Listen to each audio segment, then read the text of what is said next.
Perdamaian masih bisa dilakukan sampai sebelum putusan, ya. Nah, sehingga ya kita mendoakan. Ya.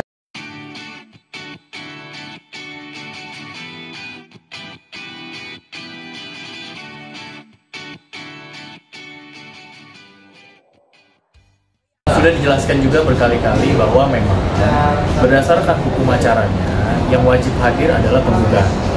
Nah, tergugat tergantung dari kondisi gugatan tersebut. Nah, ketika kami tim kuasa hukum mempelajari isi gugatan, baik dari positanya ataupun petitumnya, tidak ada satupun yang ingin kami bantah. Dalam arti kami tidak perlu untuk hadir dalam persidangan untuk membantah isi gugatan, begitu. Jadi untuk daripada itu, makanya kami juga menyampaikan bahwa ketidakhadiran kami di pengadilan itu merupakan satu bentuk dari tindakan kami yang memang tidak ada satupun gugatan yang kami bantah. Demikian. Bukannya itu lebih mempercepat? Nah, kembali lagi juga kami jelaskan, tidak ada niat kami untuk mempercepat proses perceraian. Tidak ada niat dari salah satu termasuk klien kami juga untuk mempercepat proses perceraian ini. Kami menghormati hukum acara yang berjalan, kami menghormati proses persidangan. Hanya saja memang ada konsekuensi hukum ketika salah satu pihak, dalam hal ini khususnya tergugat, tidak hadir. Konsekuensi hukumnya apa? Ya pasti proses persidangannya itu menjadi lebih cepat. Gitu. Karena kan kalau proses persidangan yang seperti biasa normal begitu ya, ada yang dibantah, itu ada proses jawab, replik, duplik, kemudian juga nanti ada kesimpulannya. Nah, proses itu yang ketika tergugat tidak hadir, maka proses itu yang hilang gitu loh. Proses jawab, proses pemberian jawaban, proses duplik itu yang hilang. Makanya proses konsekuensi dari ketidakhadiran kami ya otomatis menjadi lebih cepat memang. Tapi tidak ada niat dari pihak kami ataupun pihak klien kami untuk mempercepat proses perceraian ini. Artinya Sarwenda sendiri mengiyakan untuk berpisah dong dengan adanya gugatan itu. Gini, dengan tidak pernahnya Sarwenda klien kami memberikan statement, artinya klien kami menghormati proses ini. Ya. Proses ini kan perlu waktu dan setiap harinya masih memungkinkan sampai sebelum diputus masih memungkinkan seseorang baik tergugat dan tergugat berdamai. Mediasi. Ya, jadi perdamaian itu masih bisa terus dilakukan sampai dengan putusan.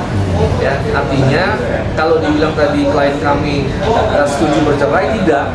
Ya, karena tidak pernah ada statement langsung bahwa dia saya setuju bercerai, tidak. Tetapi prosesnya diikuti aja. Ya, kita juga masih bisa berharap apakah masih mungkin rujuk, ya masih aja karena buktinya sampai sekarang klien kami tidak bicara. Ya kan, kalau klien kami sudah bicara, oh ya saya memang mau bercerai, ya, itu beda. Ya, karena memang tidak pernah dilakukan itu klien kami, berarti kemungkinan itu pun masih ada, ya masih terbuka lah. Ya, jadi sekali lagi tidak ada juga maksud untuk mempercepat proses ini karena kami tidak hadir hanya satu alasannya, karena isi gugatan tidak ada satupun yang kami bantah ataupun tidak ada satupun isi gugatan yang kami permasalahkan. Buat apa? Ya kalau kami datang ke pengadilan juga, oh ternyata ya sudah apa adanya, ya kami nggak perlu, ya. Nah itu yang kami lakukan. Tetapi sekali lagi bahwa perdamaian masih bisa dilakukan sampai sebelum putusan, ya. Nah sehingga ya kita mendoakan, ya.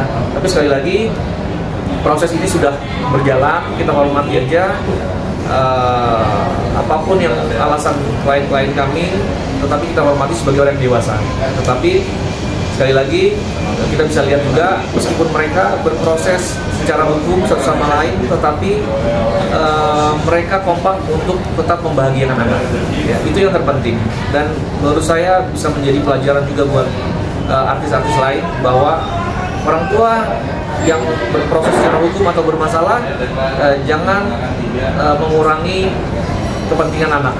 Ya, jangan lupa untuk tetap membahagiakan anak karena apapun alasannya perceraian yang menjadi korban adalah anak. Sehingga untuk itu kami kuasa hukum juga memberikan apresiasi kepada klien kami. Mereka luar biasa, mereka tetap kompak dan mereka tetap tidak ada yang berkurang kasih sayang mereka kepada anak-anak.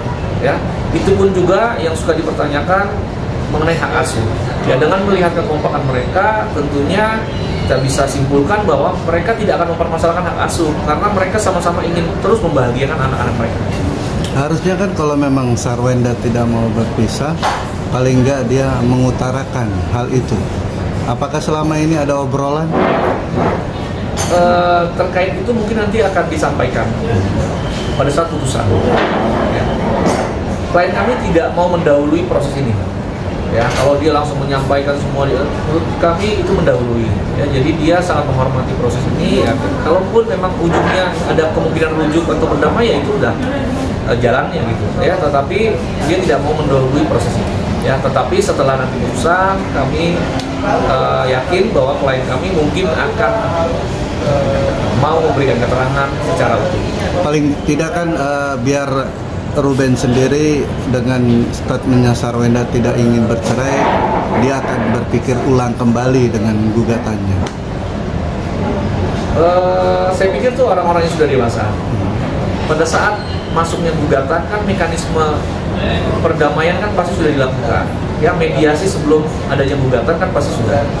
Ya, logikanya adalah pada saat sudah ada gugatan, artinya mediasi yang dilakukan sebelumnya kan gagal. Ya, jadi ya muncullah sampai saat ini gitu. Jadi ya kita tunggu aja apakah memang nanti ada hal-hal yang luar biasa yang bisa membuat mereka rujuk, ya itu alhamdulillah ya. Tapi sejauh ini kami hanya fokus bagaimana proses persidangan ini bisa berjalan dengan baik.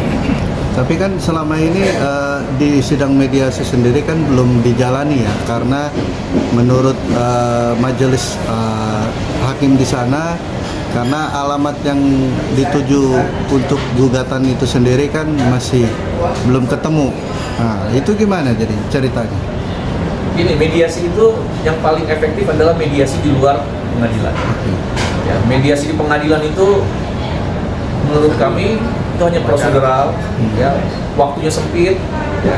Jadi kami lebih memilih kalaupun terjadi mediasi dalam proses ini adalah di luar pengadilan. Ya.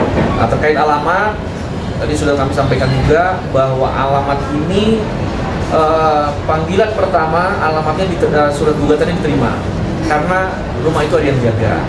Ya, di panggilan kedua penjaga rumah ini sedang pergi.